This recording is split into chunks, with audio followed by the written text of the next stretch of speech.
The afternoon sun filters through the crystal chandeliers of Marcus Thompson's Beverly Hills mansion, casting rainbows across the marble floors. Victoria Hayes steps through the grand entrance, her designer heels clicking against the pristine surface. She adjusts her Hermes bag and smooths her perfectly styled blonde hair, a satisfied smile playing on her lips. Today, she's here to finalize arrangements for her engagement party, the party that will officially crown her as the future Mrs. Thompson. The mansion is quiet, almost eerily so. Marcus mentioned he'd be returning from his business trip tonight, but Victoria has her own key now. After 3 years of carefully crafted romance, she's practically family. Or so she believes. As she rounds the corner toward the main living area, Victoria stops dead in her tracks. There, bent over a coffee table with a cleaning cloth in hand, is an elderly black woman wearing simple grey clothes and comfortable shoes. The woman's silver hair is pulled back in a modest bun, and she hums softly to herself as she works. Victoria's perfectly manicured fingers curl into fists. Her jaw tightens as a familiar surge of disgust rises in her chest.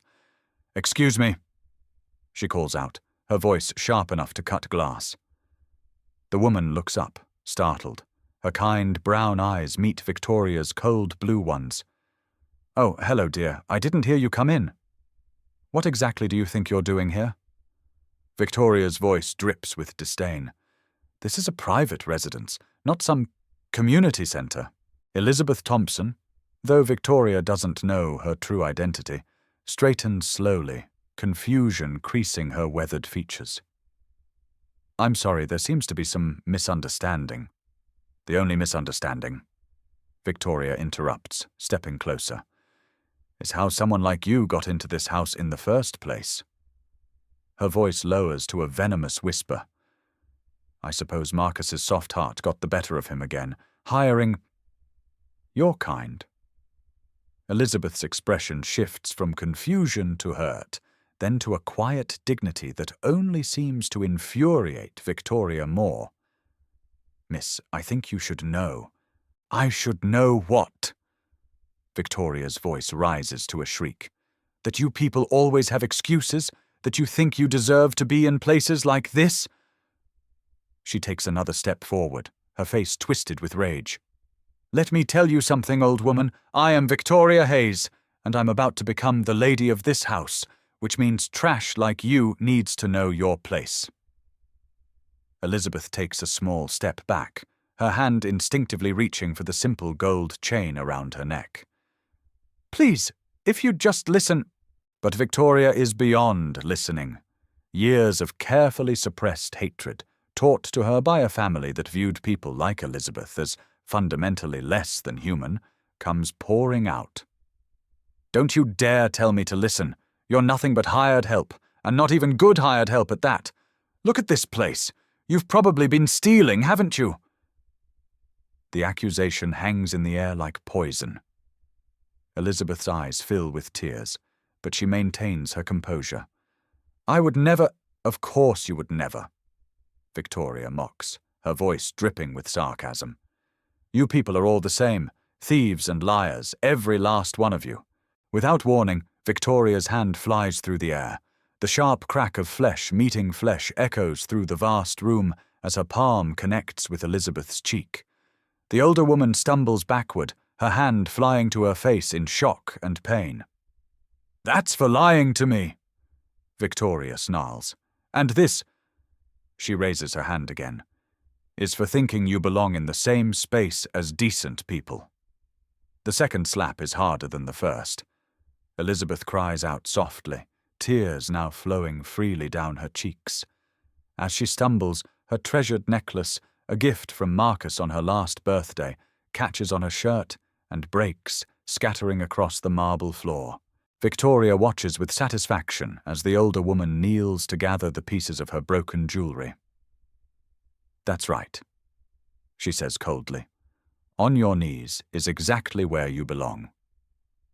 But as Elizabeth reaches for a particularly scattered piece near Victoria's feet, something glints in the afternoon light. Victoria bends down and snatches it up before Elizabeth can reach it. It's a signet ring, heavy gold, with an intricate engraving. Victoria squints at the inscription, E. Thompson, CEO, Thompson Holdings. For a moment, confusion flickers across Victoria's face. But then she scoffs. Stealing jewelry now, too? This probably fell out of someone's room when you were cleaning. She pockets the ring without a second thought. I'll make sure Marcus knows about this when he gets home.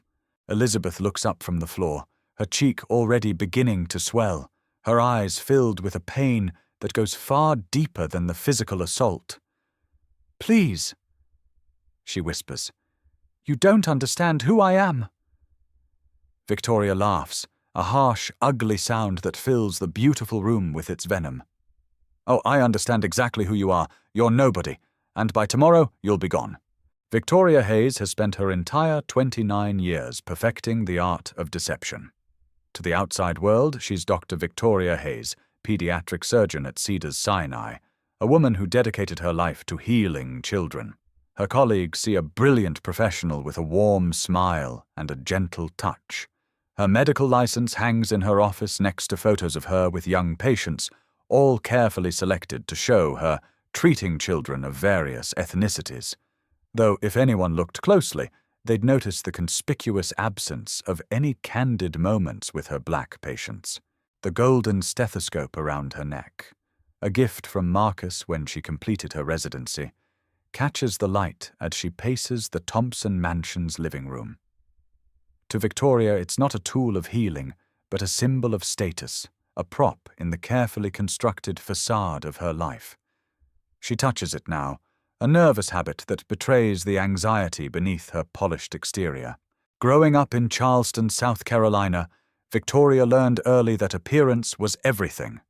Her mother, Patricia Hayes, ran the local country club with an iron fist wrapped in a velvet glove. "Darling," Patricia would say, adjusting young Victoria's posture at charity galas, "remember that we must always be gracious to everyone. But that doesn't mean we're all equal." The lessons were subtle but persistent. Be kind to the help, but never forget they're the help. Smile at the black families at church functions, but don't invite them to private gatherings. Victoria absorbed these teachings like a sponge, learning to compartmentalize her world into rigid hierarchies based on race and class. In medical school, she excelled academically, while carefully cultivating friendships only with her white, wealthy classmates. She learned to speak the language of diversity and inclusion, while privately believing that some people were simply born to serve others. Her relationship with Marcus began 3 years ago at a medical conference where he was speaking about philanthropic healthcare initiatives. Victoria saw opportunity wrapped in an attractive package. Marcus was handsome, wealthy, and just light-skinned enough that she could introduce him to her family without too much discomfort. His mixed heritage was something she chose to overlook, focusing instead on his bank account and his apparent willingness to assimilate into her world. The small apartment Victoria maintains across town tells a different story than the one she presents to Marcus. Hidden in her bedroom drawer is a collection of items that reveal her true nature. Membership cards to exclusive clubs that quietly maintain racial barriers, old family photos from Confederate memorial events, and a leather journal filled with her private thoughts about maintaining proper social order. Marcus has never seen this apartment, just as he's never seen the real Victoria. She spent 3 years studying him like a subject in a lab, learning exactly what to say and how to act to maintain his interest. When he speaks passionately about his work with underprivileged communities, she nods and makes appropriate sounds of agreement. When he mentions his mother's struggles as a young black entrepreneur, Victoria touches his hand and murmurs about how inspiring it must be. But tonight, all of Victoria's careful planning seems threatened by the presence of this elderly black woman in Marcus's home. In her mind, Elizabeth represents everything Victoria has worked to keep separate from her new life. The woman's very presence in this beautiful space feels like a violation of the natural order Victoria was raised to believe in. As she stands in the opulent living room, Victoria's perfectly manicured fingers trace the outline of the engagement ring Marcus gave her just 2 months ago. The 3-carat diamond catches the light, reminding her of everything she stands to gain, and everything she refuses to lose, to what she sees as the encroachment of people who don't belong in her world. The golden stethoscope around her neck feels heavier now, weighted with the contradiction between the oath she took to do no harm and the venom that flows through her veins whenever she encounters people like Elizabeth. But Victoria has long since made peace with this contradiction, believing that some people simply matter more than others. Her phone buzzes with a text from Marcus. "Landing in an hour. Can't wait to see you tonight, beautiful. I have something special planned." Victoria smiles, but it doesn't reach her eyes. She has something special planned too, starting with ensuring that this black woman understands exactly where she stands in Victoria's soon-to-be domain. Elizabeth picks herself up from the marble floor with as much dignity as she can muster, her cheek still burning from Victoria's assault. She looks at the young woman with a mixture of sadness and recognition. She's seen this hatred before, lived through it, survived it. But never in her own home, and never from someone her son claims to love. "Miss Hayes," Elizabeth says quietly, her voice steady despite the tears. "I really think we need to talk." Victoria whirls around, her face flushed with anger. "We have nothing to talk about. The only thing I need from you is your immediate departure from this house." She pulls out her phone with theatrical flourish. "In fact, I'm calling the police right now to report a break-in." "Please don't do that," Elizabeth pleads, taking a careful step forward. "If you'll just let me explain..." "Explain what?" Victoria's voice rises to a shriek. "How you conned your way into this house. How you've probably been stealing from Marcus for months." She gestures wildly around the room. "Look at this place. You think someone like you belongs here." Elizabeth's eyes fill with fresh tears, but not from the physical pain. It's the familiar ache of being judged by the color of her skin, of being seen as less than human by someone who knows nothing about her journey. "I've worked very hard for everything I have," she says with quiet dignity. Victoria laughs, the sound sharp and cruel. "Worked hard? At what? Cleaning toilets and stealing from your betters?" She circles Elizabeth like a predator, her designer heels clicking ominously on the marble. "Let me guess. You saw this big, beautiful house and thought you'd help yourself to some of that white privilege you people are always complaining about not having." The words hit Elizabeth like physical blows. She's heard variations of this poison before, but never from someone so young, so educated, so successful in her own right. "You don't know anything about me," Elizabeth whispers. "I know everything I need to know." Victoria snaps. "You're black, you're old, and you're in my house where you don't belong." She stops directly in front of Elizabeth, her face twisted with disgust. "Did you really think Marcus would choose someone like you over someone like me?" Elizabeth's confusion is evident. "I'm not sure what you mean by that." Victoria's eyes narrow dangerously. "Oh, playing dumb now? That's rich. You people always play dumb when you get caught." She leans closer, her voice dropping to a venomous whisper. "But I see right through you. You thought you could worm your way into Marcus's life, maybe get him to feel sorry for you, give you money or a place to live."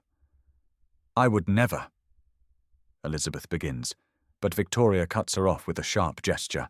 "Of course you would never, because you're just an innocent little old black lady, right?" Victoria's voice drips with sarcasm. "Well, let me tell you something, grandmother. I've worked too hard to get where I am to let some welfare queen destroy it." The racial slur hangs in the air like a poison cloud.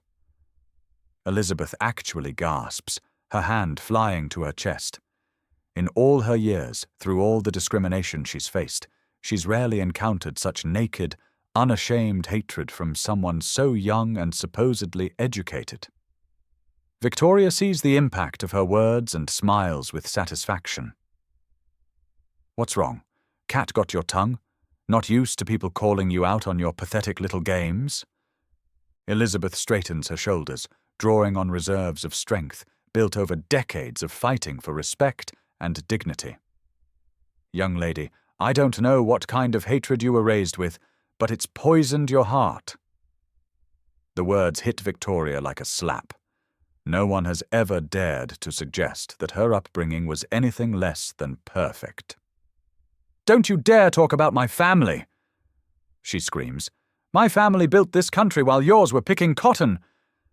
Elizabeth recoils as if she's been struck again. The casual cruelty of the reference to slavery, delivered with such venom by someone who's supposed to love her son, leaves her speechless for a moment. Victoria sees her advantage and presses forward. That's right, stay quiet.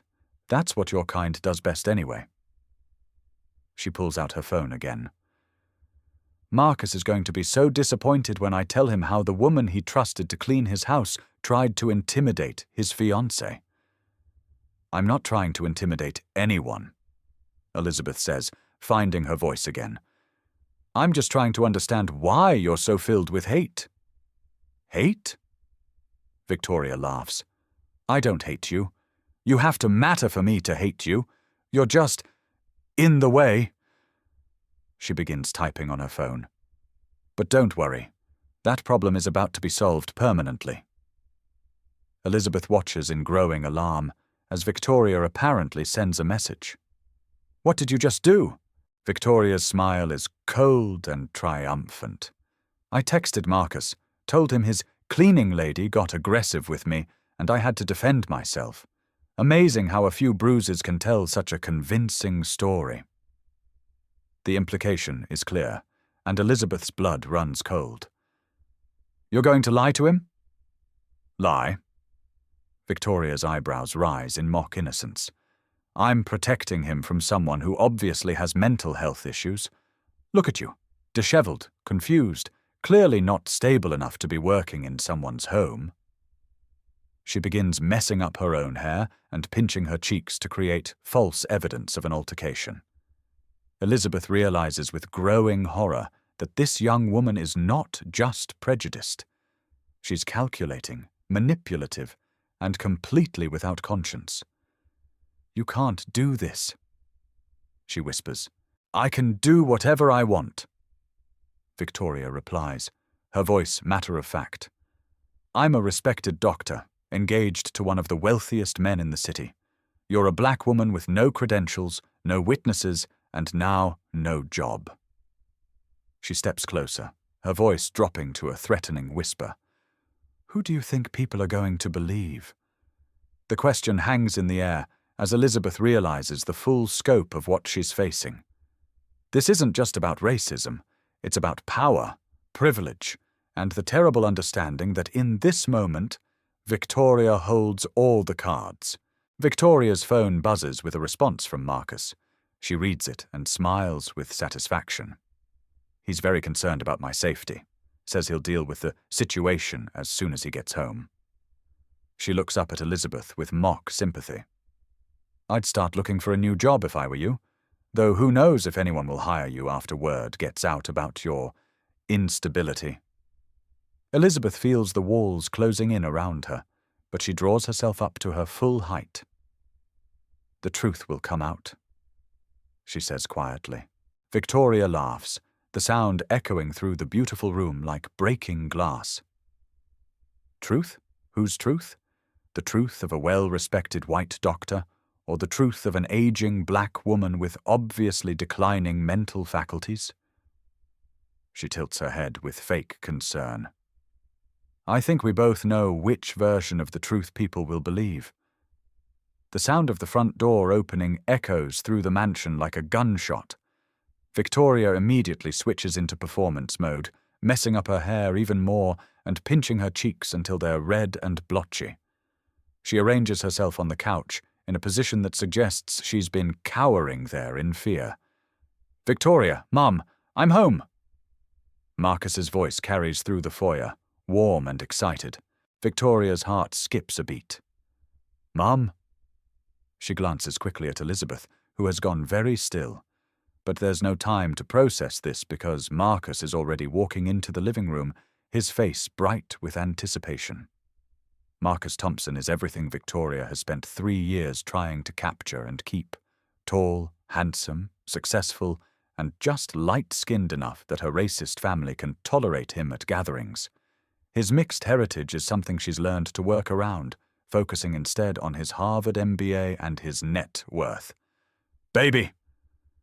Victoria jumps up from the couch, throwing herself into his arms with theatrical desperation. "Oh my God, Marcus, I was so scared!" Marcus immediately wraps his arms around her, his face creasing with concern. "What happened?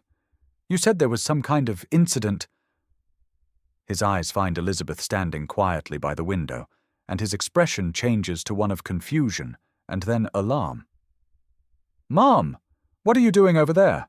Why do you look—" His voice trails off as he takes in his mother's swollen cheek and disheveled appearance. Victoria's blood turns to ice. The word "mom" echoes in her head like a death knell. She pulls back from Marcus, her mind racing desperately for an explanation that will salvage the situation. "Mom," she repeats, her voice barely a whisper. "Yes, Mom," Marcus says, his voice growing harder as he takes in the scene before him. He gently disengages from Victoria and moves toward Elizabeth.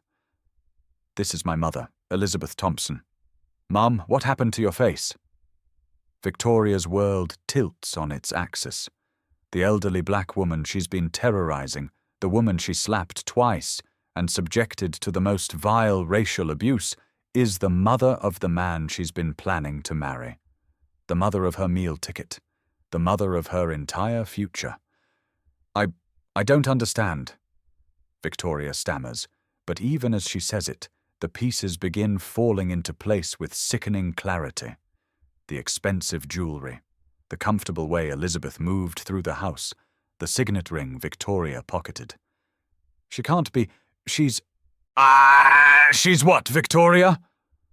Marcus's voice has turned deadly quiet. He's now standing beside his mother, one protective arm around her shoulders. Victoria's training in maintaining facades under pressure kicks in, but her voice shakes as she tries to salvage the unsalvageable. "Marcus, there's been a terrible misunderstanding.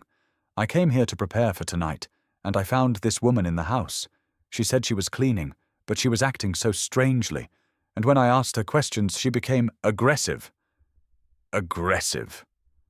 Marcus interrupts, his voice rising. "My 70-year-old mother became aggressive with you?" Elizabeth speaks for the first time since Marcus arrived, her voice quiet but clear. "Son, this young woman struck me. Twice.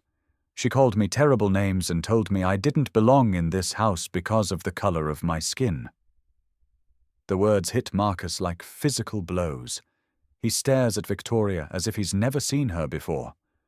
"You hit my mother?" Victoria's mind races frantically. She can see her entire future crumbling before her eyes, but she can't seem to stop the words that keep making it worse. "Marcus, you have to understand. She was dressed like the help. How was I supposed to know she was your—" The word catches in her throat. She literally cannot bring herself to say "mother" about a black woman. "My what, Victoria?" Marcus's voice is dangerously quiet. "Finish the sentence." Victoria's true nature finally breaks completely through her carefully maintained facade. 3 years of suppressed reactions, of biting her tongue when Marcus spoke about racial justice, of pretending to be something she's not, all come pouring out in a toxic flood. "She's black, Marcus!" Victoria shrieks, all pretense finally abandoned. "She was dressed like a maid! What was I supposed to think? You never told me your mother was— She gestures wildly at Elizabeth, unable to even say the words. Marcus goes very still. When he speaks, his voice is barely above a whisper, but it carries the weight of absolute finality. Was what, Victoria? Say it. You know what she is! Victoria screams, pointing at Elizabeth with a shaking finger. Look at her. Look at this place. How was I supposed to know someone like that could afford to live here? The silence that follows is deafening. Marcus stares at Victoria as if she's a stranger who's invaded his home. Elizabeth stands quietly beside her son, tears streaming down her face, not from the physical pain, but from the recognition of hatred so deep it cannot be reasoned with. Someone like what? Marcus asks again, each word carefully enunciated. Victoria realizes she's crossed a line there's no coming back from, but she's too far gone to stop. You know exactly what I mean. I'm not the racist here, Marcus. I'm just being realistic about the way the world works. Marcus looks at his mother's swollen face, then back at Victoria. 3 years, he says quietly. 3 years I've been with you, and this is who you really are. Victoria makes one last desperate attempt to salvage the situation. Marcus, please, I love you. I can change. I just wasn't prepared for this. You never told me she was... She can't finish the sentence. That my mother is black? Marcus's voice is cold as ice. The same black that I am, Victoria? Or did you conveniently forget that part too? The question hangs in the air as Victoria realizes the full scope of her catastrophic error. She's not just revealed her racism toward Marcus's mother. She's revealed her racism toward Marcus himself, the man she's spent 3 years pretending to love while secretly categorizing him as acceptable, only because he's not too dark. Elizabeth steps forward, her voice gentle despite everything she's endured. Son, I think Victoria needs to leave now. Marcus nods slowly, never taking his eyes off Victoria. I think you're right, Mom. He reaches into his pocket and pulls out a small velvet box, clearly the something special he'd planned for tonight. Without ceremony, he sets it on the coffee table between them. I was going to propose tonight, actually propose. I was going to ask you to be my wife, to be part of my family. His voice breaks slightly. To be my mother's daughter-in-law. Victoria stares at the ring box as if it contains a bomb. Everything she's worked for, schemed for, pretended for, sits just a few feet away. And it might as well be on the moon. Marcus, please, she begins, but he holds up a hand to stop her. No, Victoria. You've shown me exactly who you are. And who you are is someone who would assault my mother because of the color of her skin. He pauses, his voice growing stronger with each word. Who you are is someone I could never love. Victoria's facade crumbles completely as the reality of her situation sinks in. 3 years of careful planning, of molding herself into what she thought Marcus wanted, of suppressing her true nature, all destroyed in a single afternoon. Her hands shake as she reaches out toward him, desperation overriding whatever dignity she has left. Marcus, please, you have to listen to me, she pleads, her voice cracking. I made a mistake, a terrible mistake, but you can't throw away 3 years because of one misunderstanding. Marcus stares at her with a mixture of revulsion and pity. A misunderstanding? Victoria, you assaulted my mother. You called her racial slurs. You told her she doesn't belong in this house because she's black. His voice grows stronger with each word. That's not a misunderstanding. That's who you are. Victoria's mind reels as she tries to process the magnitude of her error. The woman she tortured, humiliated, and struck is not just Marcus's mother.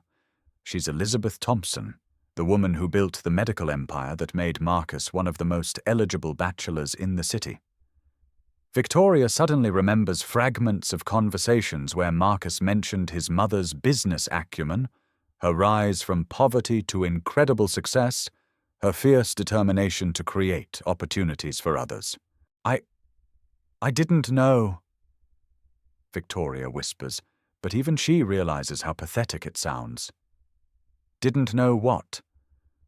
Elizabeth asks quietly, stepping forward despite the swelling on her face.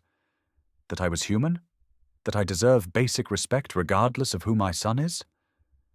Victoria looks at Elizabeth properly for the first time, seeing not the stereotype her racist mind had created, but a woman of obvious intelligence, grace, and strength. Even after being assaulted and humiliated, Elizabeth stands with dignity intact, her concern clearly focused on her son's pain rather than her own. "I don't understand," Victoria says, her voice small and confused. "You were dressed like you were cleaning. So if I had been a housekeeper, that would have justified your behavior?" Elizabeth's voice is gentle but pointed.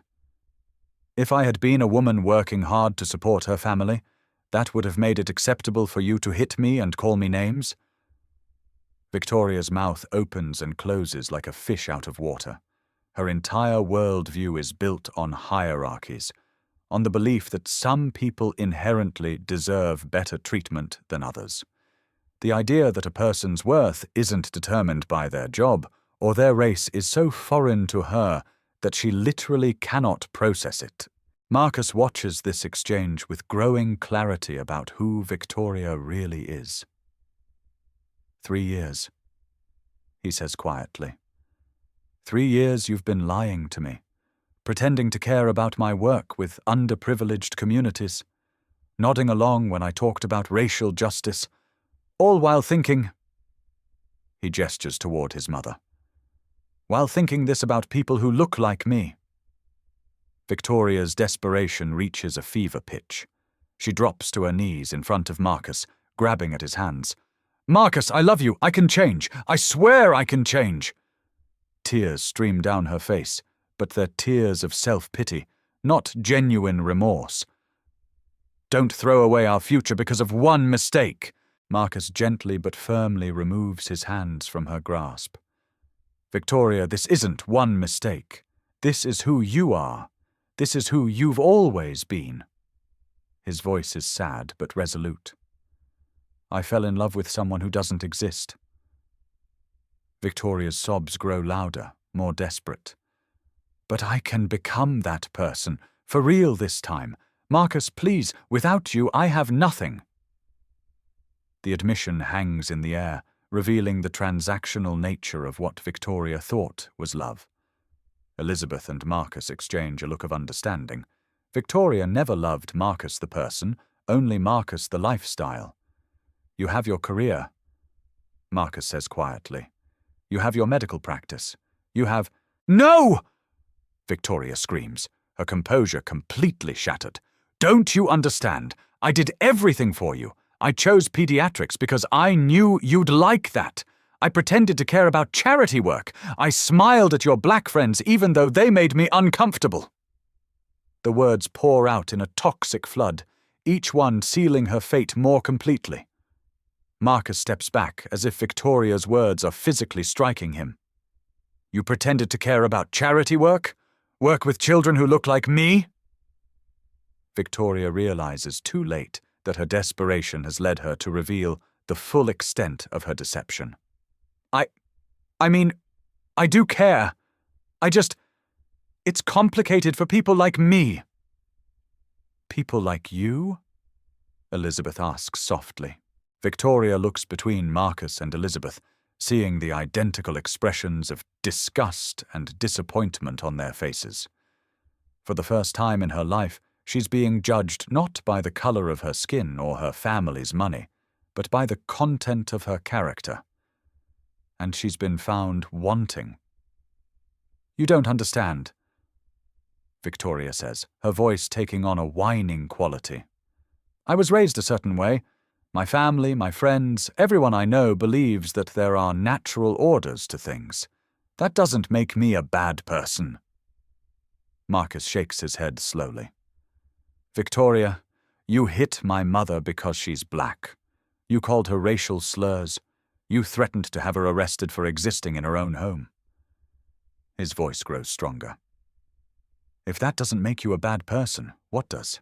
Victoria looks around the beautiful room that she thought would be hers, at the engagement ring sitting unopened on the table, at the life that's slipping away from her.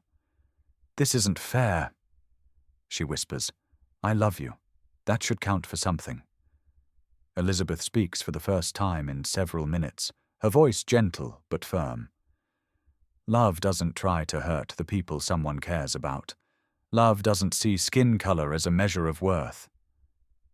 She pauses, looking at Victoria with something that might be pity. "What you felt for my son wasn't love, dear. It was possession." The words hit Victoria like a physical blow. She looks at Elizabeth, really looks at her, and for the first time sees not a threat to be eliminated, but a woman of obvious intelligence, grace, and wisdom. A woman who has shown more class and dignity in the face of assault than Victoria has shown in 3 years of pretending to be someone she's not. Marcus reaches for the engagement ring box on the table. "I want you to leave now, Victoria, and I don't want to see you again." Victoria makes one last desperate grab for the box, but Marcus pulls it away. "That ring was meant for someone worthy of wearing it," he says quietly. "Someone who could love my mother as much as they love me." Victoria stares at the box in Marcus's hands, seeing her entire future disappearing. "Please," she whispers one more time. Marcus looks at her with finality. "Goodbye, Victoria." Elizabeth steps forward and, in a gesture that breaks Victoria's heart with its unexpected kindness, gently touches her shoulder. "I hope you find peace, dear. Real peace. The kind that only comes when you stop hating people for things they can't control."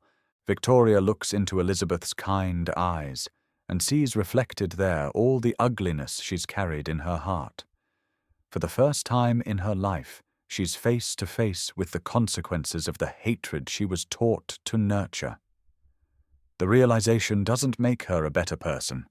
That transformation, if it ever comes, will take years of hard work she may never be willing to do. But for this moment, she sees herself clearly. And the sight is devastating. Without another word, Victoria turns and walks towards the door, leaving behind the life she thought she wanted and the man she thought she loved. As she reaches the threshold, she hears Elizabeth say quietly to Marcus, "I hope she finds her way to something better, son." Even in her moment of deepest humiliation, Victoria is struck by the grace of a woman who responds to hatred with hope for redemption. It's a grace Victoria has never possessed and may never understand, but in this moment it offers her the faintest possibility that someday she might become worthy of it. 6 months later, the scandal has rippled through Beverly Hills society like a stone thrown into still water. The video from Marcus's security system, which captured Victoria's assault and racial tirade, has become an unwelcome viral sensation. Dr. Victoria Hayes, once respected pediatric surgeon, is now a cautionary tale about hidden prejudice in professional settings. Cedars-Sinai terminated her employment within 48 hours of the video's release. The medical board launched an investigation into her treatment of minority patients, uncovering a pattern of scheduling conflicts that mysteriously affected children of color. Her medical license remains under review, and several former patients' families have filed formal complaints.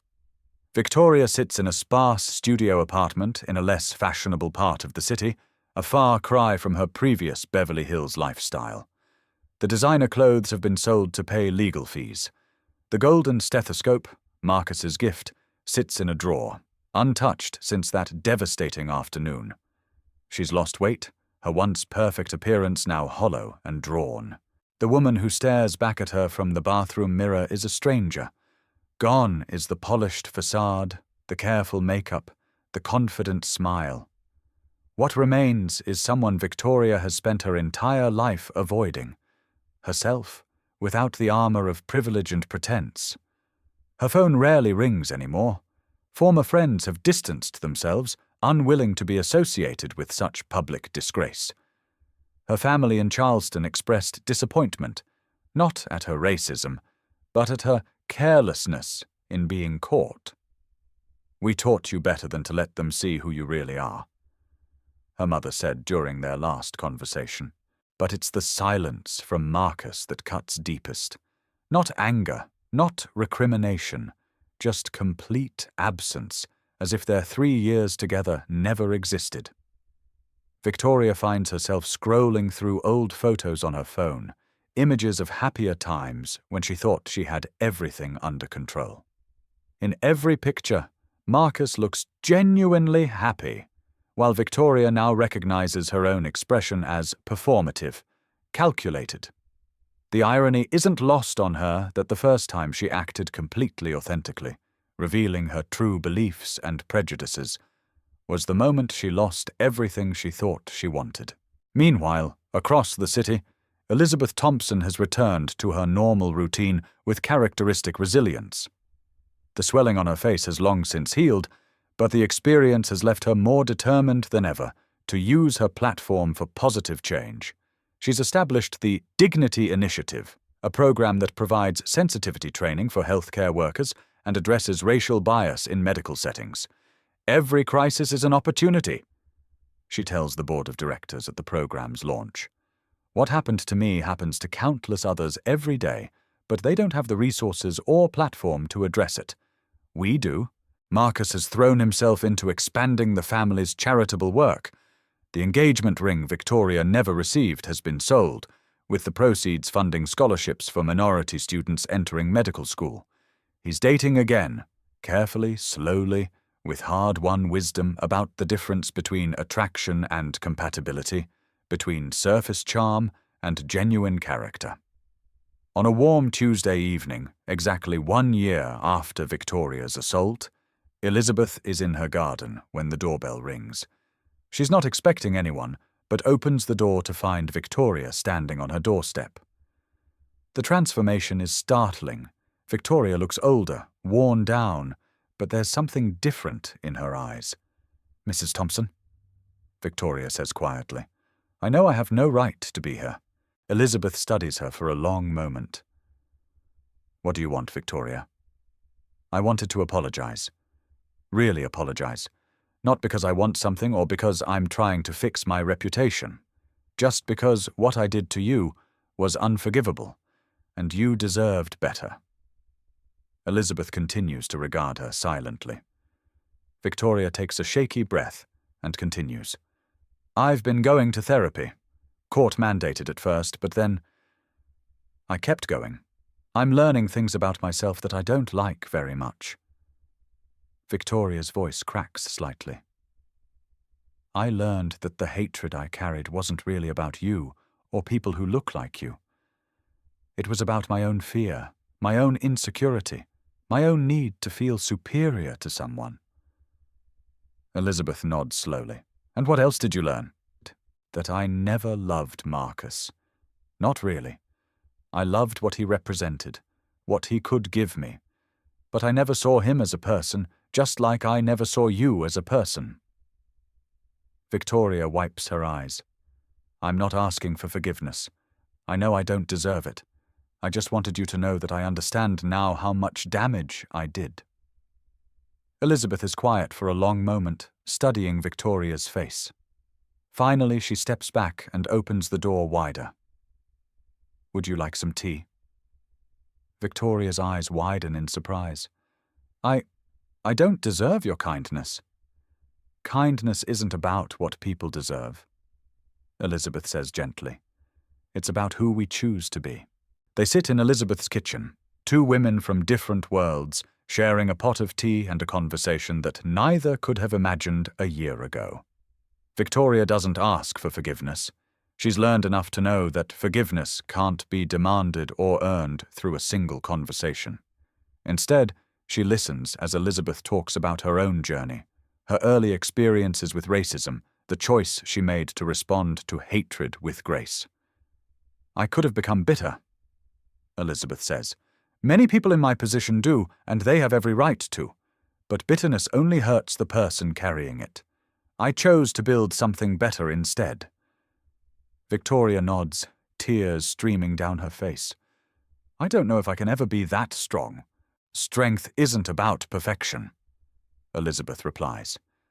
It's about getting up every day and trying to be a little bit better than you were the day before. When Victoria leaves that evening, both women understand that this is not an ending, but a beginning. Victoria has a long road ahead of her, years of unlearning toxic beliefs, of rebuilding her life on a foundation of genuine rather than performed values. Elizabeth continues her work, secure in the knowledge that sometimes the most profound changes happen one conversation at a time. 2 years later, Victoria works as a volunteer at a free clinic in East LA, far from the exclusive medical practices of her past. Her medical license was never restored, but she's found purpose in administrative work that directly serves the communities she once dismissed. The work is hard, the pay minimal, but for the first time in her life, Victoria goes to bed each night knowing that her actions helped rather than harmed. She never speaks to Marcus again. That relationship is beyond repair, and she understands why. But sometimes, when she sees his name in the news for his charitable work, she feels something she never experienced during their 3 years together. Genuine admiration for the man he is, rather than desire for what he could give her. Elizabeth's Dignity Initiative has become a national model, addressing racial bias in healthcare systems across the country. In her speeches, she often tells the story of a young woman who lost everything because of hatred, but found herself through the long, difficult work of change. Redemption, Elizabeth says, isn't a destination. It's a daily choice to be better than we were, and sometimes the people who have fallen the furthest have the most to teach us about the journey back to grace. The story of Victoria Hayes becomes a cautionary tale, but also eventually a story of hope. Not the easy hope of quick fixes and superficial change, but the hard-won hope that comes from facing the worst parts of ourselves and choosing, day by day, to nurture something better. In a world still struggling with the legacy of racial hatred, Elizabeth Thompson stands as proof that grace can triumph over bigotry, that dignity can outlast assault, and that the choice to respond to darkness with light is perhaps the most powerful force for change in human experience. The last image is of Elizabeth in her garden, tending to flowers of every color, creating beauty from soil that could just as easily grow weeds. It's a metaphor she's never tired of. With enough care, attention, and love, even the most barren ground can bloom.